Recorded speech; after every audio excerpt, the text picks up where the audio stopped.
Baik Ibu Alvita, apa kabar hari ini? Alhamdulillah baik. Ya. Baik Ibu Alvita, jadi sesuai dengan rencana kita, jadi kita akan melakukan observasi proses pembelajaran di kelas. Barangkali materi yang akan diajarkan di kelasnya itu. Jadi kebetulan itu besok Pak di kelas 11 materi yang akan dibawakan itu sesuai dengan buku yang dipakai di sekolah, itu tentang dinamika kependudukan. Nah, dinamika kependudukan ini membahas berbagai masalah kependudukan seperti kelahiran, kematian, dan proyeksi. Terkhusus besok itu kita di angka kelahiran. Ya. Di kelas mana ini? Kelas 11 IPS 3. Kelas 11 IPS 3. Tujuan pembelajaran yang ingin dicapai? Jadi tujuan pembelajaran itu Pak sesuai perangkat yang dibuat. Tujuannya itu peserta didik diharapkan dapat menganalisis dinamika dan proyeksi kependudukan serta menyajikan hasil pengolahan data dan informasi terkait masalah kependudukan di Indonesia. Baik Ibu Alvita, itu tujuan yang ingin dicapainya ya. Jadi untuk selanjutnya barangkali di dalam proses pembelajaran kita sebentar ini ada area pengembangan yang hendak dicapai barangkali yang akan dikembangkan di kelas. Ya Pak, jadi yang ingin dikembangkan itu mengembangkan kemampuan intelektualnya seorang guru untuk menyajikan materi dengan jelas dan mudah sehingga peserta didik dapat memahami materi yang disampaikan. Terus mengembangkan kemampuan sosial emosional untuk memahami keberagaman kebutuhan peserta didik. Terus selanjutnya budaya positif. Budaya positif itu Pak sudah diterapkan di dalam kelas masing-masing dan sudah dicantumkan di kelas mereka. Nah, itu dilakukan sejak awal pembelajaran.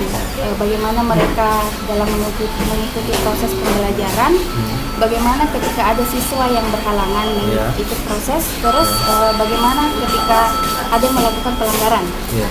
Selanjutnya pembelajaran diferensiasi. Nah, untuk pembelajaran diferensiasi itu Pak, sejak sebelum dilakukan proses pembelajaran sudah dilakukan asesmen awal. Itu untuk mendeteksi kebutuhan gaya belajar peserta didik.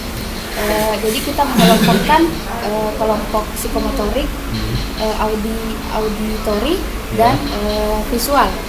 Jadi konten yang disampaikan itu selama proses pembelajaran juga ada 3. Ada video pembelajaran, ada lembar kerja yang berisi gambar, dan berisi tulisan-tulisan.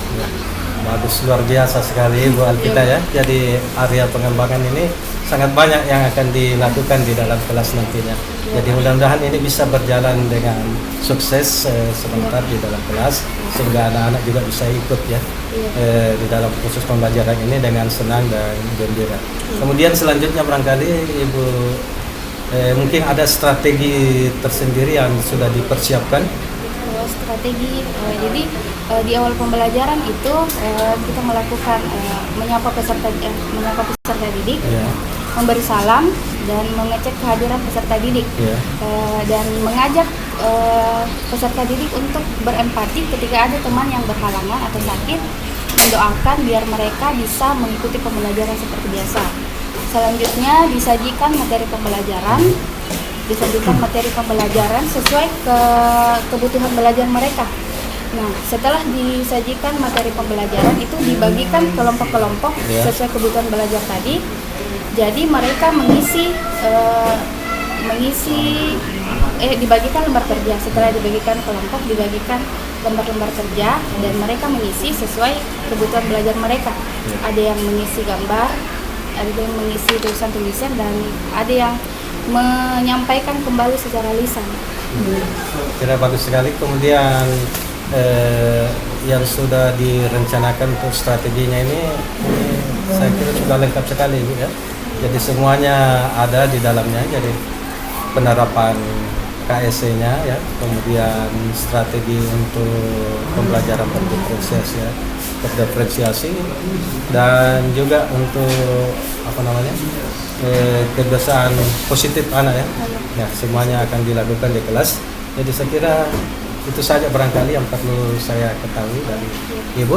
Baik, barangkali kita selanjutnya kita menuju ke kelas. Baik, silakan.